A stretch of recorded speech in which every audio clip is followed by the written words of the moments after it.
World,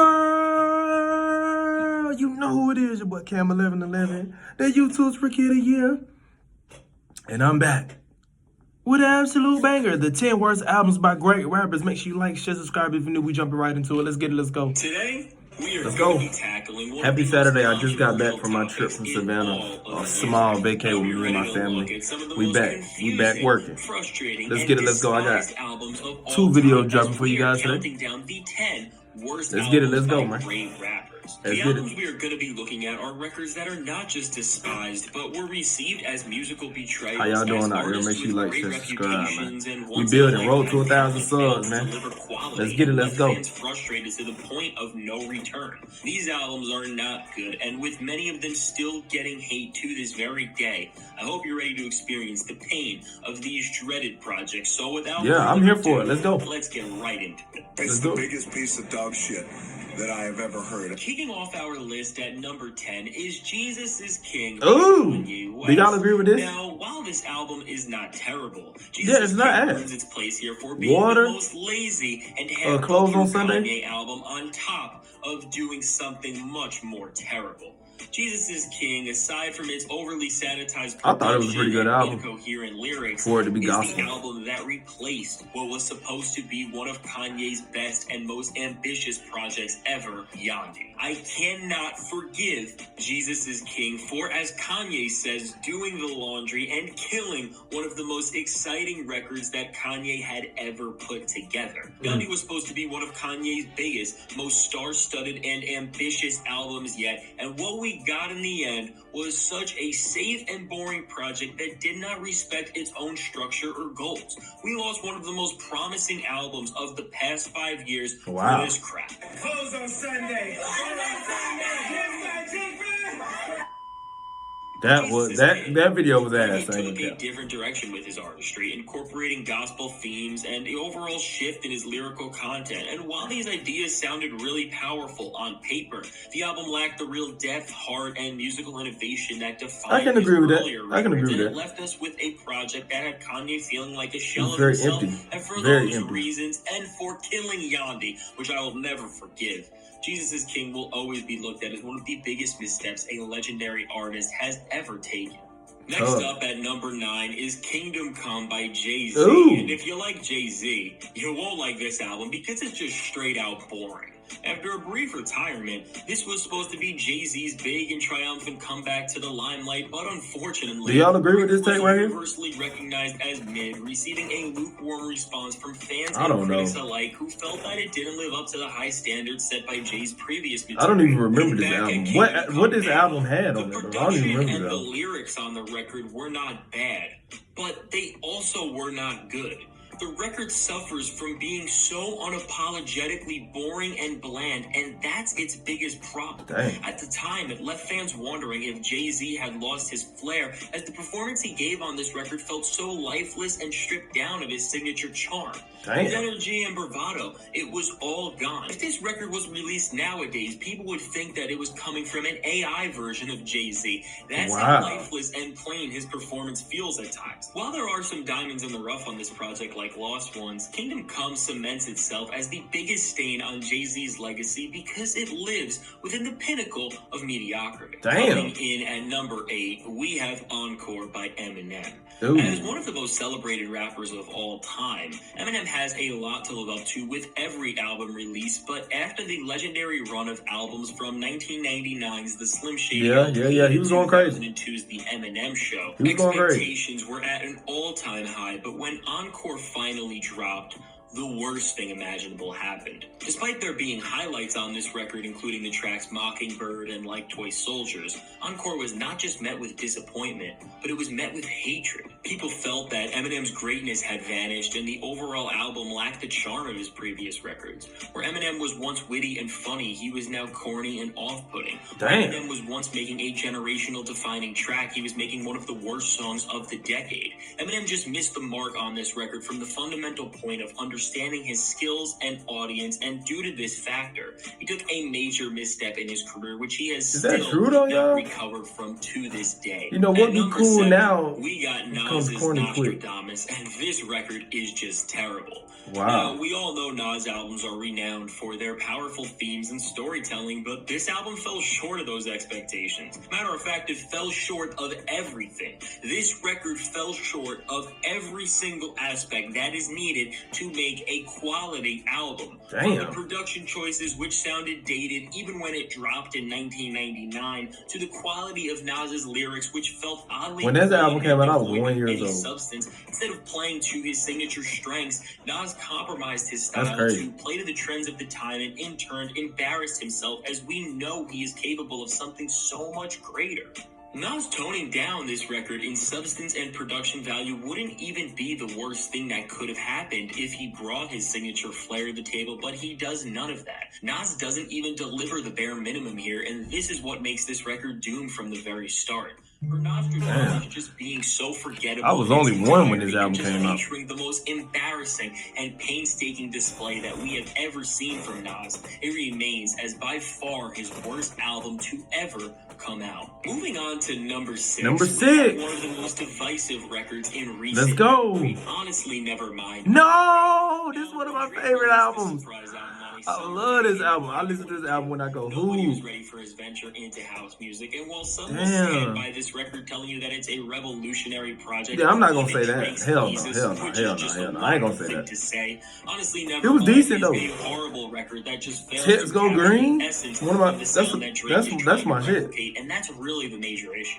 Drake is not innovating or giving his own take on a sound with Honestly Nevermind. He's regurgitating another popular trend and creates a record that feels so cringy and uninspired, and its only purpose is to ride out a wave of I another guess. successful You're not touring of wrong. music. You're not I wrong. mean, bro sampled a squeaking bed on Currents. Like, who let Drake He keep did. that in? Who told this man that it was a good Yeah, he was decision? wildin'. He Who's was gonna wildin'. listen He was to a wildin'. squeaking But I thought bed I as listen they to this listen album when I a go track? hoop That or when I'm about to shit work is out, just before so the workout. cringe. House is a genre of music that is fueled on its lively energy and synthetic sound, and yet Drake does none of these things. The only songs that work on this album from a fundamental level are Sticky, which features him rapping, and Jimmy Cooks with 21 Savage, Yeah, which is and a I didn't really like neither full-fledged one of rap those. song. If it wasn't for Jimmy Cooks, Honestly Nevermind would be even lower on this list, but as it stands, this record is just an embarrassing showing from Drake that Is shows it? him biting off a successful wave of music. Y'all let me know what y'all think in the comments.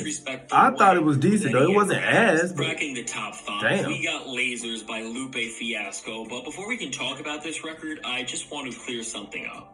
Lasers is not a reflection of Lupe Fiasco, the artist. This record came off the end of a 4-year battle between Lupe and Atlantic Records, where they abused this man, trying to strip away his creative control, and it made Damn. Lupe almost retire from music entirely. So when we finally did get Lasers, the record was hated as the album's mainstream pop rap sound diluted the unique and thought-provoking style that had initially captivated what year did audiences the album on come out? food and liquor and the cool, but the point of Lasers being remembered on this list is to not hold this record against Lupe Fiasco or his resume, but to show how a record label's control can cause such a massive stain and cause so much artistic damage on somebody's career. that's true. In terms of mainstream success, Lupe Fiasco never recovered from the failure of this record, and while he went on to release a string of amazing albums, and he has cemented himself as one of the greatest lyricists and storytellers of all time, the record halted Lupe from becoming a full-fledged superstar that many believed he could have been.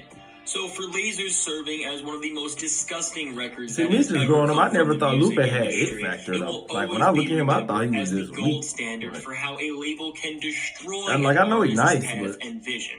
It will he didn't have always the be it factor. remembered for its disservices to the music world. So Atlantic Records, you're the ones who are really taking this number 5 spot. Cracking the Mount Rushmore, we are Here in we go. territory Number that 4. you never want to be in. And at number 4, we got Rebirth by Lil Wayne. This No! album is This has one of my awful. For favorite some Lil Wayne songs. Y'all, let me know what y'all think. Is this Lil the Wayne first? decided to experiment Is with y'all rap agree with music this? on this This album Lil in Wayne the worst prime of album? his Let me know in the career, comments. And the results of this Damn. were terrible. People tore this thing apart immediately, arguing that the rock-infused sound of Wayne I lacked the loved it. polish and I loved authenticity that made his rap so popular, and they were 110% right.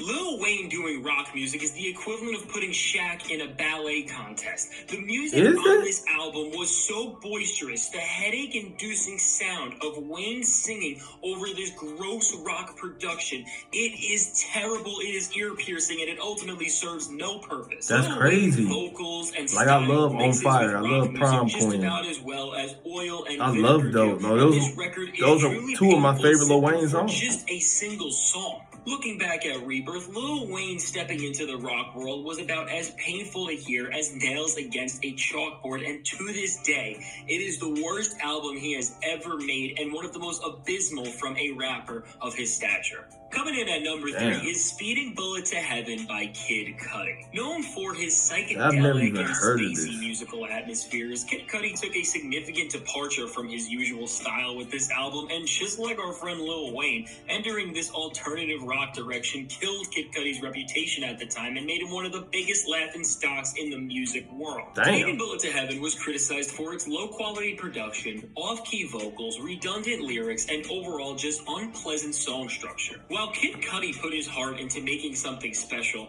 it was difficult to connect and resonate with this album, which ultimately hindered its success and left many fans disappointed and Yeah, I've even never even more seen the fans artwork for this frustrated, album at all. wondering what happened to the guy who made Man on. In the music world, But you give him the anytime benefit, an 'cause Man artist on the steps Moon is out a of their legendary comfort series. zone, they take a risk. While some rappers like Tyler, the Creator, have had their bold genre-bending risks pay off on albums like Igor, Speeding Bullet to Heaven is a reminder that just because you switch up your sound, it does not mean that it is always a good thing. Taking the number guess 2 so. spot for That's the true. worst albums ever made by great rappers is Revival by Eminem. Ooh, I thought that was gonna be number 1. I remember Joe shitted on this album. Joe couldn't stand this album. Most celebrated rappers of all time. Throughout Revival's painstaking listen, we see one of the saddest falls from grace of any artist in the history of music. Eminem is just so out of touch with not just the audience, but also himself on this record. The great rapper who took the world by storm because of his lyrical skill and one-of-a-kind demeanor became the laughingstock of the hip-hop world because of crap like this. Ew!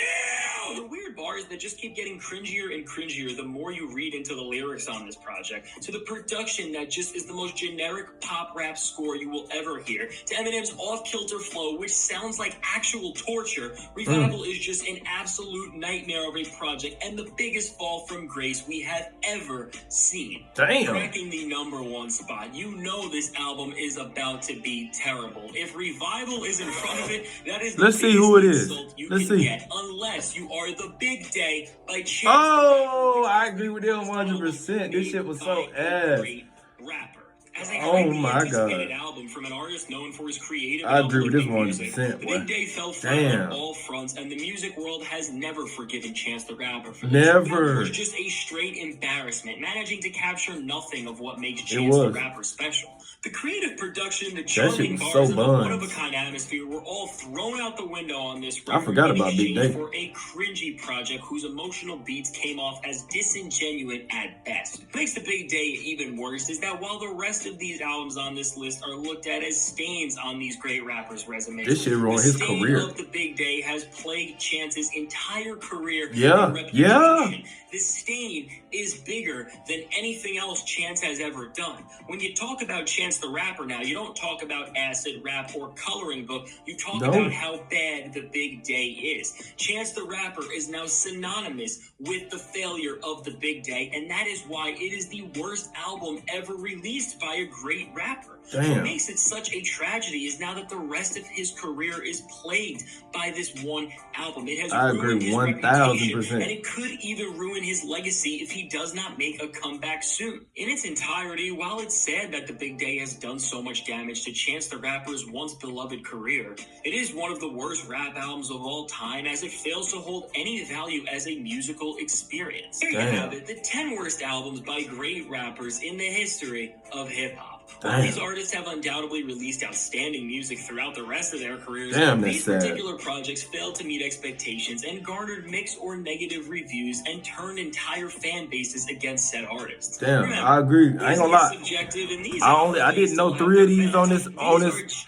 in this video. I didn't know 3 of these just because I wasn't born, or like one of the Nas album. I was only 1 year old, so I wouldn't know nothing about it. But it's just a simple fact, like, damn, that Chance shit was so true. That chant shit was so true. And that revival with M was ass. I remember Joe Budden was doing Everyday Struggle Academics, one of the greatest rap shows of all time.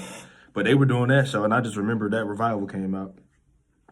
That shit was so funny. That shit was so bad. But I'm signing out, y'all. Y'all let me know what y'all think in the comments. I'm signing out. Make sure you like, share, subscribe if you're new. I'm signing out, y'all. Love.